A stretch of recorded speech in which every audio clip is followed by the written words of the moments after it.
Lecture du livre des Actes des Apôtres.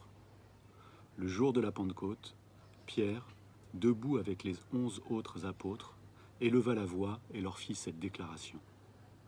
Vous, Juifs, et vous tous qui résidez à Jérusalem, sachez bien ceci, prêtez l'oreille à mes paroles. Il s'agit de Jésus, le Nazaréen, homme que Dieu a accrédité auprès de vous, en accomplissant par lui des miracles, des prodiges et des signes au milieu de vous, comme vous le savez vous-même. Cet homme, livré selon le dessein bien arrêté et la prescience de Dieu, vous l'avez supprimé, en le clouant sur le bois par la main des impies. Mais Dieu l'a ressuscité en le délivrant des douleurs de la mort, car il n'était pas possible qu'elle le retienne en son pouvoir.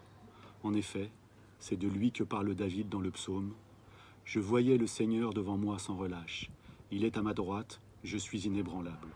C'est pourquoi mon cœur est en fête, et ma langue exulte de joie. Ma chair elle-même reposera dans l'espérance. Tu ne peux m'abandonner au séjour des morts, ni laisser ton fidèle voir la corruption. Tu m'as appris des chemins de vie. Tu me rempliras d'allégresse par ta présence.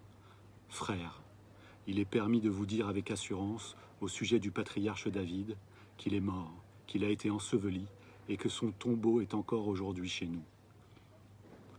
Comme il était prophète, il savait que Dieu lui avait juré de faire asseoir sur son trône un homme issu de lui. Il a vu d'avance la résurrection du Christ, dont il a parlé ainsi. Il n'a pas été abandonné à la mort, et sa chair n'a pas vu la corruption. Ce Jésus, Dieu l'a ressuscité. Nous tous, nous en sommes témoins. Élevé par la droite de Dieu, il a reçu du Père l'Esprit Saint qui était promis, et il l'a répandu sur nous, ainsi que vous le voyez et l'entendez. Parole du Seigneur.